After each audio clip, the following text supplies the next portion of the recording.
Hello, NEET aspirants and my future doctors. Myself Simran Singhal and I welcome you all on Brainipedia Skills platform where you can ace your NEET exam with the top courses. So let's study together and crack your NEET examination. So, as we discussed in the last class, we have seen what is population, what are the organisms, what is a species, what is community and stratification and types of stratification and on what basis of stratification हमारा चलता है. ठीक है. So in today's class we are going to discuss about the ecological succession. So in the last class I have just told you the brief information about the ecological succession. So from today's class in today's class we are going to see it from the scratch. So अगर आप सीधी भाषा में समझें या सीधे words में समझें कि इकोलॉजिकल सक्सेशन क्या होता है. फॉर एग्जांपल आप मान लीजिए एक कोई भी बैरन लैंड है, कोई भी बंजर ज़मीन जहाँ पे कुछ भी नहीं है, लिविंग ऑर्गेनिज्म का कुछ भी अमाउंट या कुछ भी ट्रेस प्रेजेंट नहीं है. ठीक है. और वहाँ पे कॉन्टीन्यूसली रिएक्शंस हो रहे हैं, आपकी लैंड पे बारिश हो रही है, वेदरिंग हो रही है, लैंड स्लाइडिंग हो रही है, बाकी और जो भी एबायोटिक चीज़ें हैं, थंडरिंग होना, लाइटनिंग होना, ये जितनी भी चीज़ें ये सब आपकी चल रही है पर कोई भी लिविंग ऑर्गेनिज्म नहीं. सो फॉर एग्जांपल कहीं से एक प्लांट का पॉलन ग्रेन आ जाता है या कोई भी सीड हवा की वजह से किसी भी चीज़ की वजह से वहाँ आ जाता है. And for over the years and years वो सेम कंडीशंस हैं, आपकी बारिश हो रही है, कभी सनलाइट हो रही है, कभी ड्रॉट हो रहा है, तो वो चीज़ें कंडीशंस बदलने के दौरान उस ड्यूरेशन में कभी कभी हमारे जो प्लांट्स हैं वो जनरेट हो जाते हैं. सो जो पहले वो जनरेट होते हैं, जो पहली जनरेशन या कोई स्पीशीज़ आपकी उस जगह आती है, उसको हम बोलते हैं pioneer community. So it is known as the first community to inhabit in that area. ठीक है. फिर उसके बाद उस जो आपकी ये जो पायोनियर कम्युनिटी है, ये मोस्टली आपकी बेनिफिशियल कम्युनिटी होती है for the other communities. For example अभी आपके एक कोई रॉक है, रॉक वाला एरिया है, वहाँ पे थंडरिंग होने की वजह से वहाँ पे जो उसके रॉक है, कभी कभी वहाँ पे मिनरल्स इतने होते हैं, कोई सीड दबा हुआ होता है, पर वेदरिंग क्रैक्स होने की वजह से वहाँ से वो जनरेट हो जाता है और मॉसेस की शेप में वो ले लेता है. Over the years of that time वो मॉसेस कभी कभी टर्न हो जाते हैं आपके हर्ब्स में, फिर वो हर्ब्स आपके टर्न हो जाते हैं अंडर शब्स में, एंड देन अंडर शब्स जो आपके शब्स बन जाते हैं, and then ultimately the shrubs are converted into trees and that trees make the whole land into a forest. So जो लास्ट आपकी एक कम्युनिटी होती है उसको हम बोलते हैं क्लाइमेक्स कम्युनिटी. ठीक है. वो डोमिनेट होती है. बहुत बार ऐसा होता है कि वो कम्युनिटी जो प्रीवियस कम्युनिटीज़ है उनको डिमोलिश भी कर देती है, उनको हटा भी देती है और दे लिव इन कोऑपरेशन. ओके. एक साथ भी वो रहते हैं. सो फॉर एग्जांपल अगर हम बात करें, जैसे कि हमने इसमें देखा है कि एक ये लेक का एरिया है जिसमें हमारे फाइटोप्लैंक्टन, अभी तो आप जो फर्स्ट एरिया देख रहे हैं उसमें कुछ भी प्रेजेंट नहीं, पर ओवर द ईयर्स वहाँ पे लाइटनिंग हुई, बारिश हुई, ड्रॉट हुआ, थंडर आया और केमिकल एक्टिविटीज़ हुई आपके उसमें, रिड्यूसिंग नेचर था जिसकी वजह से जो इनऑर्गेनिक आपके मॉलिक्यूल्स थे उन्होंने रिएक्ट करा आपस में and they make reed swamp stage. So अभी आप देख सकते हैं कि यहाँ पे छोटे छोटे प्लांट्स आने लगे. Sorry, in the second figure. So यहाँ पे रूटेड सबमर्ज्ड प्लांट स्टेज आ गए जहाँ पे छोटे छोटे आपके प्लांट्स आ गए. ठीक है. फिर उसके बाद आपके सबमर्ज, फिर वो और इवॉल्व हुए और नई कम्युनिटीज़ वहाँ पर आई, उन्होंने वहाँ पे submerge free floating plant stage आई. देन उसके बाद रीड स्वैम्प स्टेज आई जब लेक के बाहर भी अब यहाँ पे भी आपके प्लांट्स आने लगे. ठीक है. फिर थोड़ा और ग्रो हुआ ओवर द ईयर्स, फिर उन्होंने मार्श मीडियो स्टेज आ गई जहाँ पे जो हमारे हर्ब्स थे अंडर शब्स थे they are converted into shrubs. And then हमारी सिक्स स्टेज आई जिसको हम बोलते हैं स्क्रब स्टेज, यहाँ पे हमारी ट्रीज की फॉर्मेशन होनी स्टार्ट हो गई. ठीक है. एंड ये जो पूरा टाइम होता है या ड्यूरेशन होती है, ये कोई एक महीने में या 2 महीने में नहीं होते, they take thousands of years to grow like this. ठीक है. पूरा फॉरेस्ट बनने में 1 या 2 साल नहीं लगता, बहुत ज़्यादा ईयर्स लगते हैं.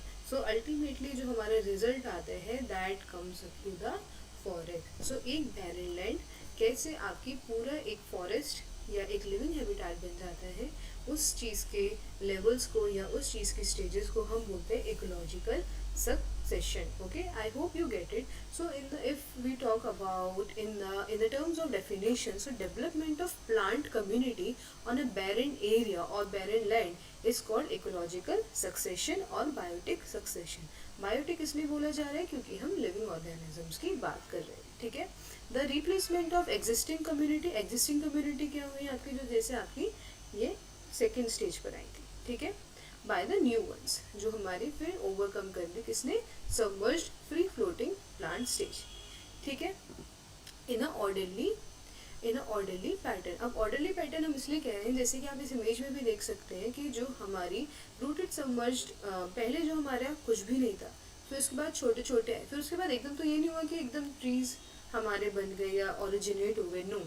फिर उसके बाद हमारे सबमर्ज्ड आए, फिर रीड स्वैम्प आया, फिर मार्श मीडियो आया, उसके बाद स्क्रब स्टेज आके फिर उसके बाद हमारा फॉरेस्ट की फॉर्मेशन होती है, ठीक है. सो इस सब चीज़ों में हमारा सबसे ज़्यादा जो डिपेंड करता है इन सब की ग्रोथ पे एंड इन सब के वेरिएशंस पे, वो चीज़ होती है आपकी एनवायरमेंटल कंडीशंस. ओके, सो जो बायोटिक कम्युनिटीज़ होती है वो कभी भी स्टेबल नहीं होती, वो हमेशा चेंज होती रहती है. अगर हम बात करें तो कई बार ऐसा होता है कि जो हमारी कम्युनिटी बन रही है बट इट्स एनवायरमेंट, तो कभी भी डिस्टर्बेंसेस वहाँ पे आ सकते हैं. सो डिस्टर्बेंसेस कभी छोटे भी हो सकते हैं, कभी बड़े भी हो सकते हैं, ठीक है. फॉर एग्जांपल अगर हम बात करें कि हमारा डिस्टर्बेंस जो आया वो बहुत ज़्यादा आया, फॉर एग्जांपल अभी हमारा प्राइमरी सक्सेशन है, ये सेकेंडरी है, ये टर्शरी है, एंड ये क्वार्टिनरी है, ठीक है. अगर हमारा जो डिस्टर्बेंस आया उसने हमारी सेकेंड स्टेज से फोर्थ स्टेज को डिस्टर्ब करा, सो दैट डजेंट मीन कि हमारी जो सक्सेशन होगा या जो हमारा जनरेशन ऑफ प्लांट्स होगा वो स्क्रैच से होगा. सो दैट मीन्स वहाँ पे पायनियर कम्युनिटी पहले से प्रेजेंट है, so they can grow faster. और अगर थर्ड से हुआ तब भी वो फास्टिंग कर सकते हैं क्योंकि हमारी सेकेंड जनरेशन या सेकेंड स्पीशीज भी वहाँ पे प्रेजेंट है. बट इफ डिस्टर्बेंस बहुत ज़्यादा हुआ, अब डिस्टर्बेंसेस के अगर हम एग्जाम्पल लें तो नेचुरल कैलामिटीज़ को हम उस पर कंसिडर करते हैं. उसमें आपके वॉल्केनिक एरप्शन भी हो सकते हैं, मीटियोर गिरना भी हो सकता है, अर्थक्वेक भी आता है, ड्रॉट भी आ सकती है.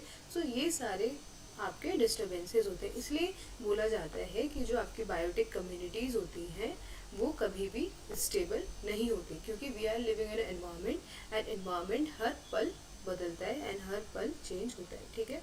उसमें कुछ भी चीज़ स्टेबल नहीं होती है. Okay, so there are changing more or less over the period and space. Time के साथ, जगह के साथ वहाँ पे चेंजेस आएंगे ही, क्योंकि वहाँ का जो क्लाइमेटिक और एनवायरमेंटल कंडीशंस है वो आपकी बदलती रहती है, ठीक है.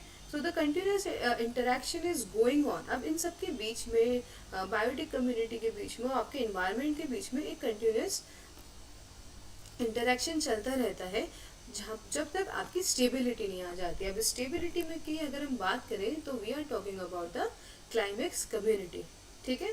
आई होप कि आपको ये ब्रीफ समझ में आया है कि व्हाट इज इकोलॉजिकल सक्सेशन, ठीक है. अगर हम इकोलॉजिकल सक्सेशन की बात करें in the terms of plant, तो in the terms of plant अगर हम बात करें तो development of plant community on barren land, barren land भी कह सकते हैं आप, बैरन एरिया भी कह सकते हैं, is called ecological succession. Okay, ecological succession and this particular topic is very important. Okay, आपको ये समझना बहुत ज़्यादा ज़रूरी है. अब एक चीज़ और इसमें ध्यान में रखने की होती है कि बायोटिक जो कम्युनिटीज़ होती हैं आपकी वो कभी भी स्टेबल नहीं होती, क्योंकि हमारे एनवायरमेंट हर पल बदलता है, उसमें डिस्टर्बेंसेस भी आते. फॉर एग्जांपल अगर डिस्टर्बेंसेस नहीं आते तो शायद अभी भी हम डायनासोर्स को देख रहे होते हैं. अगर मीटियोर नहीं गिरता सो डायनासोर की जो पूरी एक पॉपुलेशन थी, जो पूरी कम्युनिटी थी, वो बिल्कुल वैनिश होती, तो जिसकी वजह से डायनासोर्स का ओरिजिन ही ख़त्म हो गया. So that was the what we can say drastic disturbance for that particular community और मैनी टाइप्स ऑफ कम्युनिटीज जिनके अभी हमें फॉसिल्स मिलते हैं, ठीक है. सो अब जो हमारी कुछ चेंजेस होते हैं, या अगर हम एक डेफिनेशन में बात करें इकोलॉजिकल सक्सेशन की, अभी तो ये उसकी जनरल था. So the gradual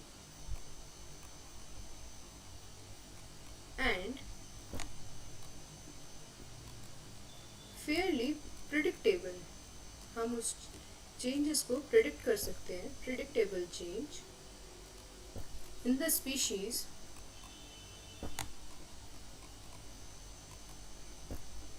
composition, species की कंपोजिशन में जो प्रेडिक्टेबल चेंज हो सकते हैं ऑफ अ गिवन एरिया, उसको हम बोलते हैं ecological succession. Okay,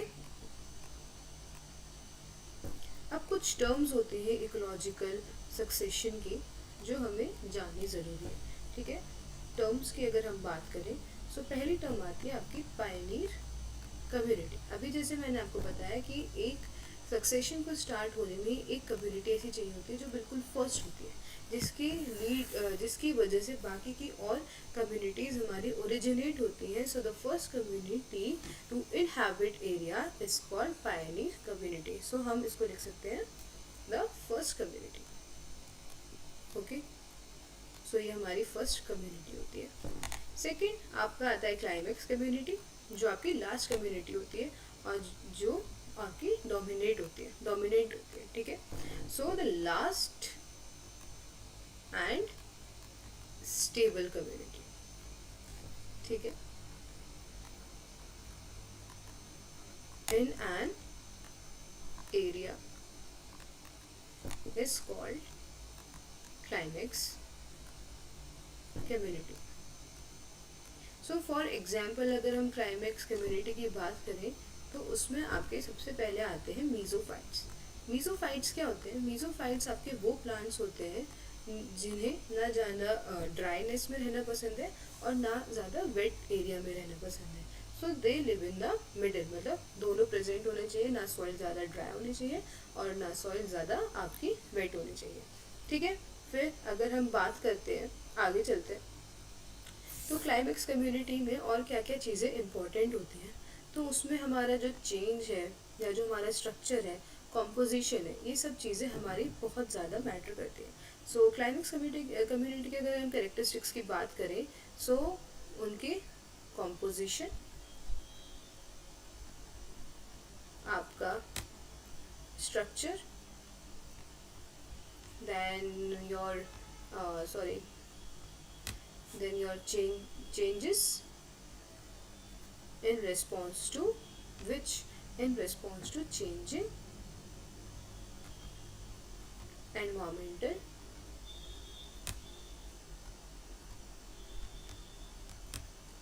conditions.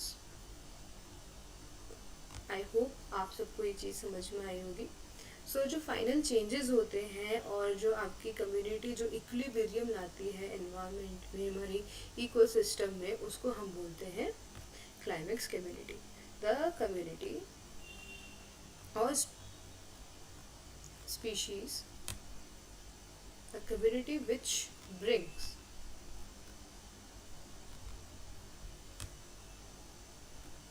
equilibrium or which is near to equilibrium or which is near to equilibrium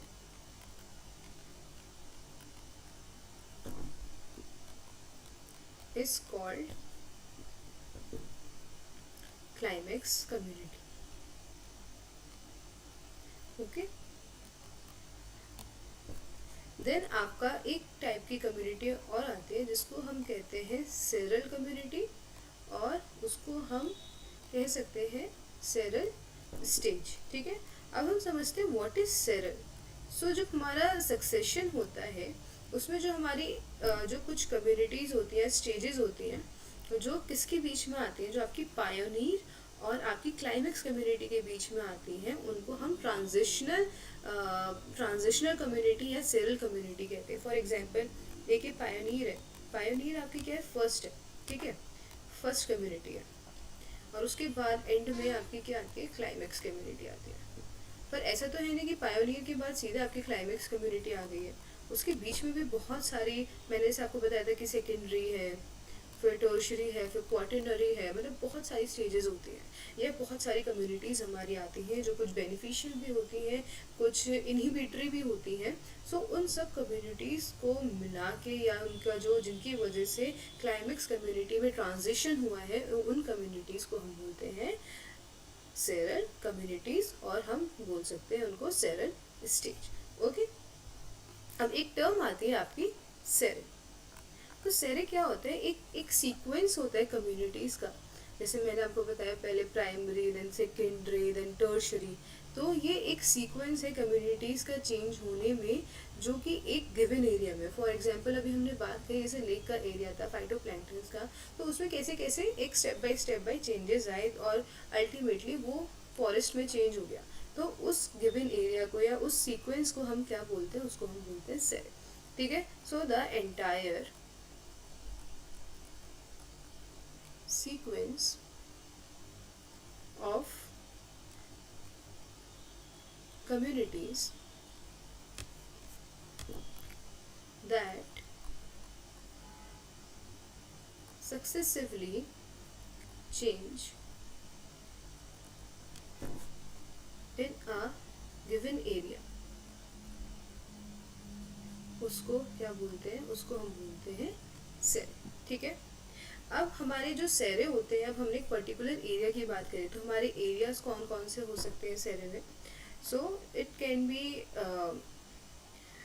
salt rich area, it can be acidic rich area, acid rich area, it can be dry region, it can be on rocks, it can be on sand, or it can be in water. So अगर हम succession की बात करें, so if we are talking about succession in our water, ठीक है, so उसको, उस सेरे को हम क्या नाम देंगे, या उस जगह को हम क्या बोलेंगे, उसको हम बोलेंगे हाइड्रो सेरे। ठीक है, और हाइड्रा आर्क। ओके, अगर हम बात करें सक्सेशन इन सॉल्टी वाटर, अगर हम सक्सेशन की बात करें सॉल्टी वाटर में, सो हम उसको बोलेंगे halosere. Okay, so it is known as halosere. And if we talk about succession in acidic water, अगर हम एसिड की बात करें या एसिडिक जगह की बात करें, एसिडिक वाटर की बात करें, तो उसको हम बोलते हैं ऑक्सैलो सेरे। ठीक है, likewise if we talk about dry region, अगर हम ड्राई रीजन की बात कर रहे हैं, so it can call as xerosere. ठीक है, और अगर हम रॉक्स की बात कर रहे हैं, तो रॉक्स को हम जानते हैं क्या बोलते हैं, लिथोसेरे। ठीक है, लिथोसेरे की अगर हम बात करें तो आपको पता है कि एक बहुत बड़ा रॉक होता है, फिर उस पर पाइनरी जो कम्युनिटी होती है वो आपके मॉसेस होते हैं, फिर हर्ब्स होते हैं, फिर अंडर शर्ब्स, फिर shrubs, and then your whole forest. ठीक है, और अगर हम सैंड की बात करें, so that is psammosere. I hope you get it कि हम किस रीजन के लिए कौन से सेरे वर्ड या कौन से सेरे टर्म यूज़ करते हैं, and please note down it. ये आपके मैच द फॉलोइंग में या डायरेक्ट क्वेश्चन में पूछा जा सकता है। ठीक है, तो प्लीज़ रिमेंबर, आप एक दो बार इससे गो थ्रू कर लेंगे, सो आपको ये सब समझ में आ जाएगा। ठीक है, अगर हम अब बात करें आगे, सो इकोलॉजिकल सक्सेशन की क्या क्या कैरेक्टरिस्टिक्स होती है। सो कैरेक्टरिस्टिक्स ऑफ इकोलॉजिकल सक्सेशन। ठीक है, सो पहली कैरेक्टरिस्टिक्स होती है ग्रेजुअल रिप्लेसमेंट। मतलब ग्रेजुअल रिप्लेसमेंट का मतलब हुआ कि एक कम्युनिटी आई, फिर दूसरी कम्युनिटी आने के बाद दूसरी वाली कम्युनिटी ने पहली वाली कम्युनिटी को डोमिनेट कर लिया और उसको डिमोलिश कर लिया या हटा लिया या उसको ओवरकम कर लिया, ओवरलैप कर लिया। ठीक है, सो इसमें हमारे ग्रेजुअल रिप्लेसमेंट देखा जाता है। ठीक है, gradual replacement is seen in this, और हम ये भी बोल सकते हैं फ्रॉम शॉर्ट लिव्ड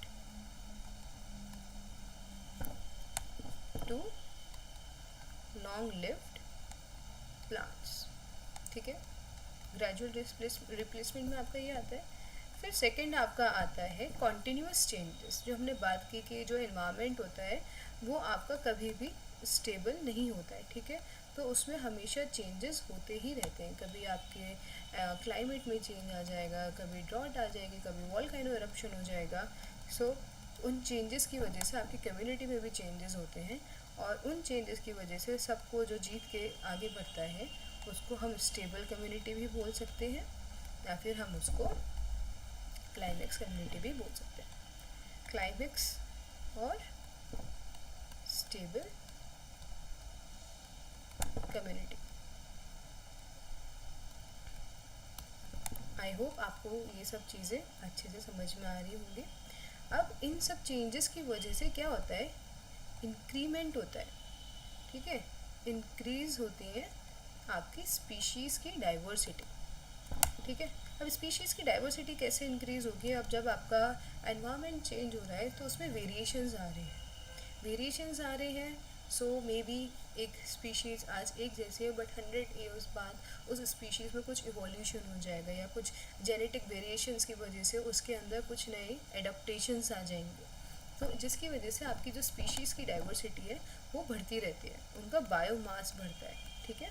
बायोमास में भी इंक्रीमेंट होता है। ओके, देन आपकी फोर्थ करेक्टरिस्टिक्स है उनकी जो नेट कम्युनिटी होती है या प्रोडक्टिविटी होती है, एनुअल यील्ड होती है, उसमें आपका डिक्रीज हो जाता है, ठीक है। सो डिक्रीज इन नेट कम्युनिटी, क्योंकि चीज़ें चेंज हो रही हैं बार बार आपकी। सो उनका जो यील्ड है, जो उनकी प्रोडक्टिविटी है, वो भी सफ़र कर जाएगी। सफ़र कैसे करेगी, जो आपके एनवायरनमेंट के डिस्टर्बेंसेस अगर होते हैं, ठीक है, तो उनकी वजह से आपकी ये यील्ड में भी डिफरेंसेस आते हैं। देन अब आपका आता है जो आपकी सक्सेशन और इवोल्यूशन होते हैं, वो पैरेलल प्रोसेस होते हैं कि धीरे धीरे बढ़ रहा है, और वेरिएशन आने की वजह से एक टाइम ऐसा आता है जिस जो हमारी कोई भी स्पीशीज़ है वो इवॉल्व कर जाती है, ठीक है। ये आपके पैरेलली चलते हैं।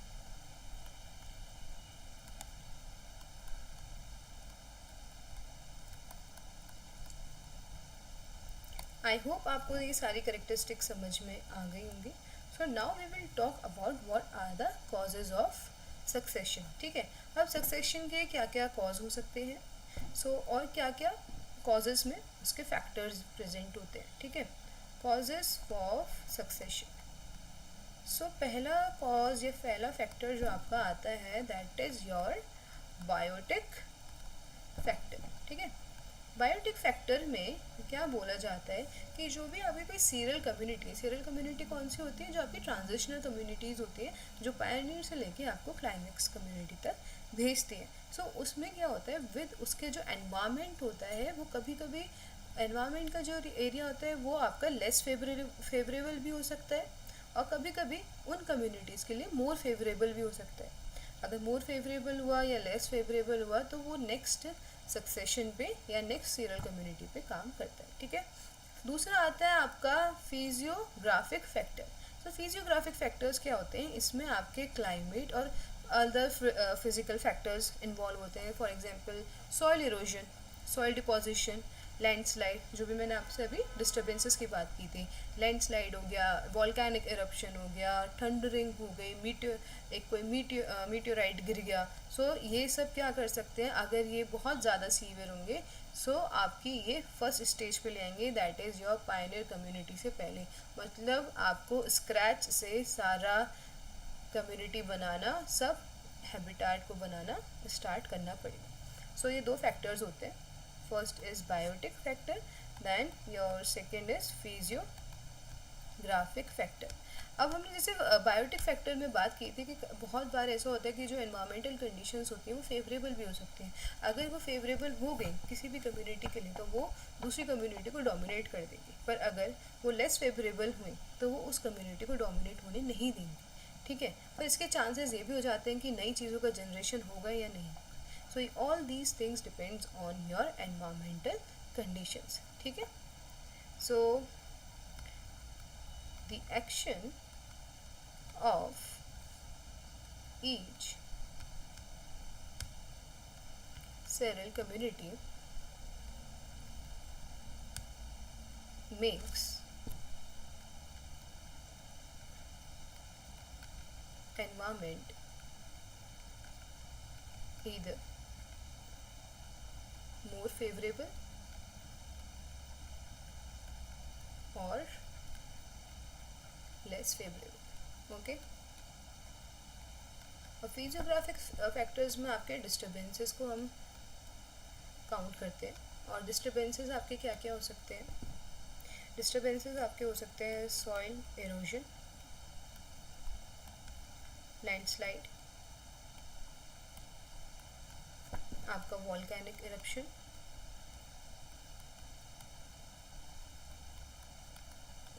and lastly your lava. Okay, so these are the causes of succession.